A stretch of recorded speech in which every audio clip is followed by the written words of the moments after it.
Assalamualaikum warahmatullahi wabarakatuh. Perkenalkan, nama saya Wisna Syariful Amin dari jurusan Pendidikan Jasmani, Fakultas Keguruan dan Ilmu Pendidikan. Di sini saya akan menjelaskan kembali materi motorik dan teori belajar dalam mata kuliah TBM Motorik. Langsung saja kita ke materi yang pertama. Materi yang pertama yaitu pengertian motorik. Menurut para ahli yaitu Elizabeth B. Hurlock menyatakan bahwa perkembangan motorik diartikan sebagai perkembangan dari unsur kematangan, pengendalian gerak tubuh dan otot sebagai pusat gerak. Gerak ini secara jelas dibedakan menjadi gerak kasar dan gerak halus.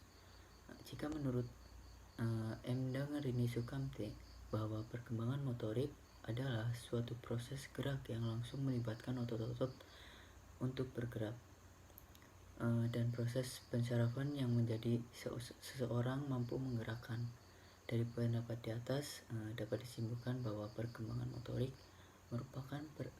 merupakan perubahan keterampilan motorik dari lahir sampai umur 5 tahun yang melibatkan berbagai aspek perilaku dan keterampilan motorik. Dari penjelasan Elizabeth B. Hurlock tadi mengatakan bahwa secara jelas dibedakan menjadi gerak kasar dan gerak halus. Yang pertama yaitu keterampilan motorik kasar adalah keterampilan yang merupakan gerak yang menggunakan otot-otot besar. Tujuan kecermatan gerak bukan merupakan suatu hal yang penting, akan tetapi koordinasi yang halus dalam gerakan adalah hal yang penting. Motorik kasar meliputi melompat, melempar, berjalan, dan meloncat. Itu mungkin sedikit contohnya. Motorik kasar merupakan perkembangan gerak yang meliputi keseimbangan dan koordinasi antara anggota tubuh seperti merangkak, berjalan, melompat, dan berlari. Biasanya yang berkembang pertama kali adalah kemampuan motorik kasar, baru motorik halus. Sebagai contohnya, si kecil saat masih bayi pertama kali akan belajar membalikkan badan atau tengkurap, belajar merangkak, baru berbicara. Perkembangan motorik kasar secara alami terbentuk sesuai kematangan fisik si kecil dan lingkungan sekitar yang menunjang. Dan yang kedua ada keterampilan motorik halus. Di sini keterampilan motorik halus merupakan keterampilan yang memerlukan kontrol dari otot kecil dari tubuh untuk mencapai tujuan untuk keterampilan. Secara umum keterampilan motorik halus meliputi koordinasi mata, tangan. Keterampilan ini membutuhkan kecermatan yang tinggi. Contoh motorik halus adalah melukis, menjahit, dan mengancingkan baju. Motorik halus juga dapat lebih berkembang jika ada bantuan stimulus dari orang sekitar. Misalnya, si kecil akan lebih cepat berbicara jika sering diajak mengobrol, atau si kecil bisa menggambar jika Anda atau jadi dari seorang ibu atau ayahnya sering memberikan contoh gambaran dan mungkin alat-alatnya seperti krayon dan kertas atau buku gambar serta memberitahu cara menggambarnya. Kemudian saya akan menjelaskan tentang pengertian teori belajar. Teori belajar adalah serangkaian bagian atau variabel, definisi, dan dalil yang saling berhubungan yang menghadirkan sebuah pandangan sistematis mengenai fenomena dengan menentukan hubungan antara variabel. Dengan menentukan hubungan antara variabel yang dimaksud itu menjelaskan fenomena alamiah. Menurut Slavin, belajar merupakan proses perolehan kemampuan yang berasal dari pengalaman. Menurut Gagne dalam Catarina Triani 2004, belajar merupakan sebuah sistem yang di dalamnya terdapat berbagai unsur yang saling terkait sehingga menghasilkan perubahan perilaku. Di sini ada banyak sekali ya menurut para ahli yang lainnya, saya lewati saja. Belajar dapat disimpulkan rangkaian kegiatan atau aktivitas yang dilakukan secara sadar oleh seseorang dan melibatkan perubahan dalam dirinya berupa perubahan pengetahuan atau kemahiran berdasarkan alat indera dan pengalamannya. Oleh sebab itu, apabila setelah belajar peserta didik tidak ada perubahan tingkah laku yang positif, dalam artiannya tidak memiliki kecakapan baru serta wawasan pengetahuannya tidak bertambah, maka dapat diartikan bahwa belajarnya belum sempurna. Adapun yang dimaksud pembelajaran menurut Kenge, Briggs, dan Wagner dalam Udines Winatapurna 2008 dalam serangkaian kegiatan yang dirancang untuk memungkinkan terjadinya proses belajar pada siswa. Sedangkan menurut Undang-Undang Nomor 20 Tahun 2003 tentang Sidniknas, pembelajaran adalah proses interaksi peserta didik dengan pendidik dan sumber belajar pada suatu lingkungan belajar. Jadi, pembelajaran merupakan proses interaksi peserta didik dengan pendidik dan sumber belajar pada suatu lingkungan belajar. Pembelajaran merupakan bantuan yang diberikan pendidik agar dapat terjadi proses pemerolehan ilmu dan pengetahuan. Jadi dapat dimengerti yaitu teori belajar merupakan upaya untuk mendeskripsikan bagaimana manusia belajar, sehingga membantu kita untuk memahami proses intern dan kompleks dari belajar.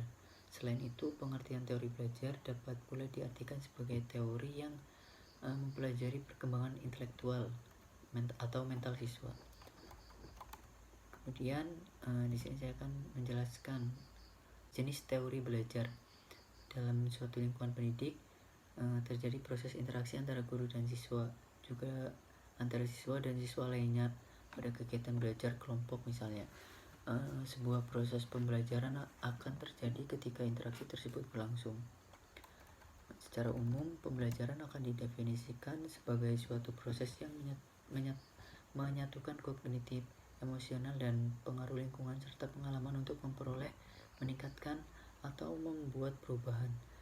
Sebagai suatu proses, fokusnya ada pada apa yang terjadi ketika kegiatan belajar sedang berlangsung.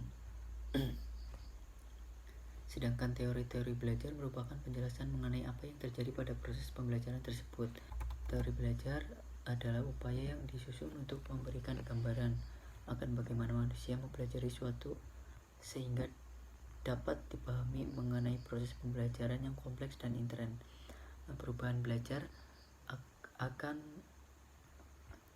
Perbuatan belajar akan menimbulkan perubahan pada beberapa aspek kehidupan seseorang. Maka para ahli berusaha memberikan rumusan mengenai pengertian belajar yang disampaikan kepada semuanya, atau kesimpulan umum bahwa belajar merupakan suatu proses perubahan dalam tingkah laku yang dapat mengarahkan kepada baik dan buruk. Belajar adalah suatu perubahan yang terjadi melalui latihan dan pengalaman sehingga mendapatkan kecakapan atau keterampilan baru yang dapat digunakan dalam waktu yang relatif lama. Perubahan tingkah laku karena belajar meliputi beberapa aspek kepribadian.